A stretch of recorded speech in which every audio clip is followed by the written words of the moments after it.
இந்தியாவை பொறுத்தவரை நமக்கு 2 எதிரிகள். அதுல எல்லைகள்ல கிழிச்சு புடுவோம் அப்படின்னு வாய் பேசுற ஒரு எதிரி சீனா தான். பாகிஸ்தானும் பேசும். எப்பயாச்சும் ஒரு தடவ பேசுவாய்ங்க. அதுவும் அவனுங்க ராணுவம் பேசும். இல்ல ஏதாச்சும் அரசியல்வாதி. இப்பல்லாம் அரசியல்வாதிகள் பேசுறதே இல்ல. இந்தியாவ நோக்கி ஒரு சரண்டர் மனநிலையிலேயே சுத்தி வராய்ங்க ரவுண்ட் த கிளாக். ராணுவம் மட்டும் தான் எப்பயாச்சும் பேசும். ஆனா சீனாவ பொறுத்தவரை அப்படி கிடையாது. எப்பயுமே குளோபல் டைம்ஸ்ல பேசுவாய்ங்க. என்ன இப்பல்லாம் கொஞ்சம் அடக்கி வாசிக்கிறாய்ங்க. அதே சமயம் எல்லைகள்ல வந்து பெரிய அளவுல உள்கட்டமைப்பு, அதோட இப்போ ராணுவ சாதனங்கள் இந்த மாரி பல விஷயத்த எல்லைகளுக்கு கொண்டு வரது மூலியமா, ஆர்டிக்கள உலகம் பூரா பம்ப் பண்ணி, அதுல மைலேஜ் கிடைக்குமான்னு திரியக்கூடிய எதிரி சீனா நடைமுறையில எப்படி இருக்கான் அப்படிங்கிறது தான். நடைமுறையில இந்தியாவோட கால்ல விழுகுறாய்ங்க. இந்தியா ஆனா ஏத்துக்க மாட்டேங்குது. சொல்லப்போனா தூக்கி போட்டு மிதிக்குது. காரணம் என்ன அப்படின்னா, இந்தியா, சீனா பிரச்சனை அப்படிங்கிறது பல வருடங்களா ஓடிக்கிட்டே இருக்கு. டோக்லாம்ல இந்தியாவ எதிர்த்தப்பயே இந்தியா ஜாதகம் மாறிப்போச்சு அப்படின்னு தெரிஞ்சு உஷாராயி ஓடியிருந்தா, இன்னைக்கு சீனாவுக்கு நடக்கிற பாதி பிரச்சனைகள் இல்லாம கூட இருந்திருக்கலாம்.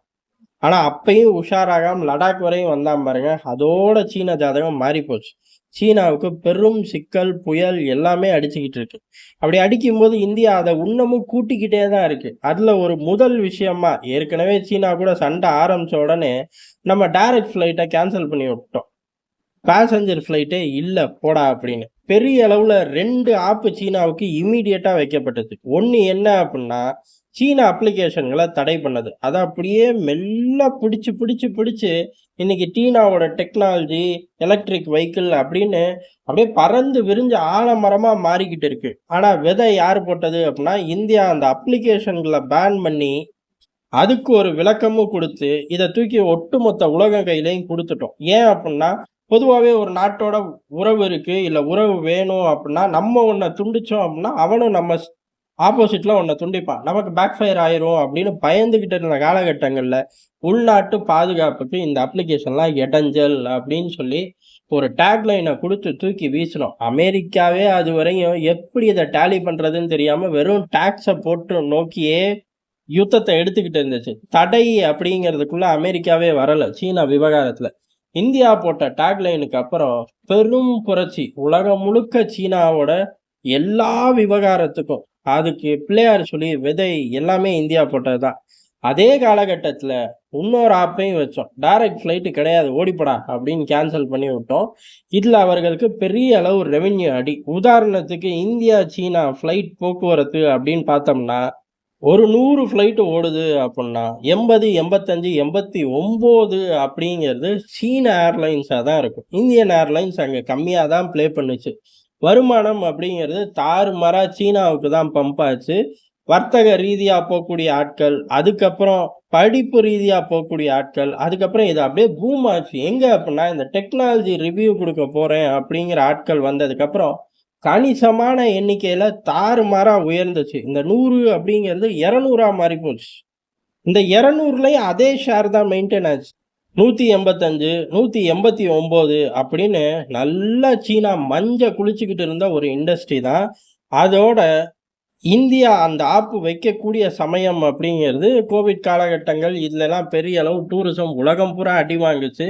அப்புறம் டூரிசம் மெல்ல எல்லா பக்கமும் எந்திரிச்சாலும், நோக்கி போகக்கூடிய டூரிசம் அப்படிங்கிறது பெருமளவு வீழ்ச்சி. அதுக்கு மெயினான காரணம் என்ன அப்படின்னா, கோவிட் தொற்று நம்பகத்தன்மை இல்லாம போனது. அதுக்கடுத்து எல்லா நாடு கூடயும் சண்டை தானே.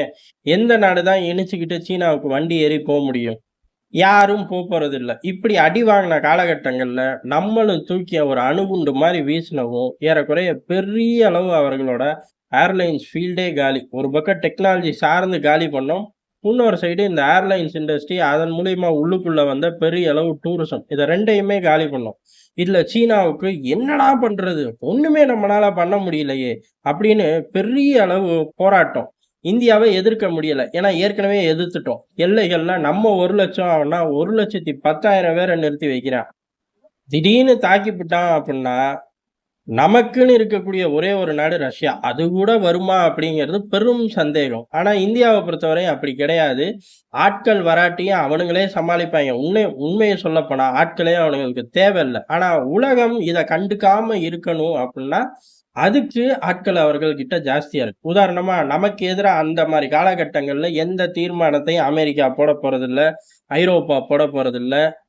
ரஷ்யாவும் போடப் போறதில்ல. இந்த மாரி ஒரு ஸ்ட்ராங் ஹோல்டுல இருந்தனால, இத எப்படி சமாளிக்கிறதுன்னு சீனாவுக்கு புரியல. ஆனா நரிக்கு சரண்டர் ஆகவும் தோணல. நரிக்கு நரி புத்தி வேலை செஞ்சுச்சு. அந்த நரி புத்தி எங்க போய் வேலை செஞ்சுச்சு அப்புட்ன்னா, பெரிய வீரன் நான் தான் அமெரிக்கான்னு நெனப்புல அதிபர் ஷி ஜின் பண்ண 2வது மிகப்பெரிய தப்பு என்ன அப்புட்ன்னா, முதல் தப்பு இந்தியா கூட வம்பிழுத்தது. 2வது மிகப்பெரிய தப்பு, நைட்டோட நைட்டா அவரோட டின்னர் டேபிள்ல உட்கார்ந்துகிட்டே ஆஸ்திரேலியாவோட நிலக்கரி வேணாம், வர்த்தகமே வேணாம், தூக்கி எறி அவனுங்கள அப்படின்னு சொன்னதுதான்.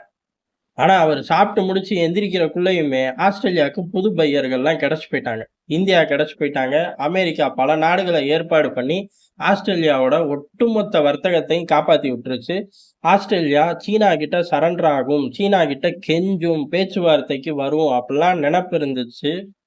அந்த நெனப்பெல்லாம் அவரு சாப்பிட்டு முடிக்கிறதுக்குள்ள முடிஞ்சு போச்சு. அதுக்கப்புறம் எங்கிட்ட மனுஷன் தூங்குறது? எங்கேயாச்சும் குரான் உட்கார்ந்திருப்பாரு. இப்படி நாட்கள் நகர்ந்துச்சு. அப்படி நகரும்போது இவ்வளவு ஒரு வெறி பிடிச்சு ஒரு செயல செஞ்சு அசிங்கப்பட்டு நிக்கும்போதும், இந்தியா கிட்ட ஒண்ணும் பண்ண முடியல. அதனால ஆஸ்திரேலியாட்டயே கால்ல விழுந்துருவோம்.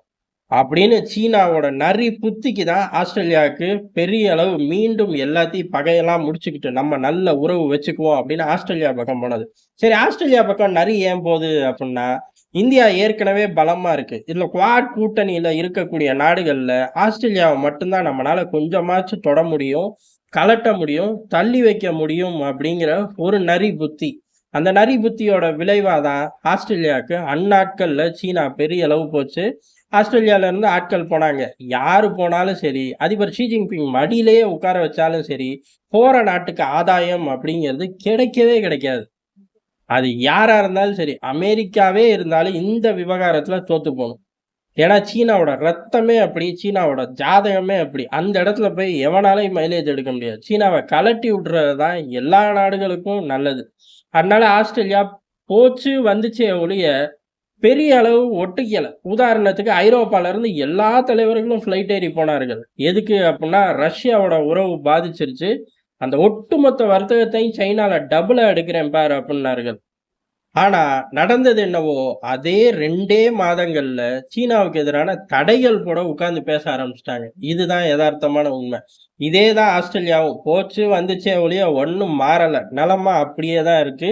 நெலம மாறவும் மாறாது. காரணம், இந்த பக்கம் ஜப்பான், இந்தியா, அமெரிக்கா போன்ற நாடுகள விட்டுட்டு ஆஸ்திரேலியா போயி எதையும் சாதிக்க முடியாதுன்னு ஆஸ்திரேலியாவுக்கு நல்லா தெரியும்.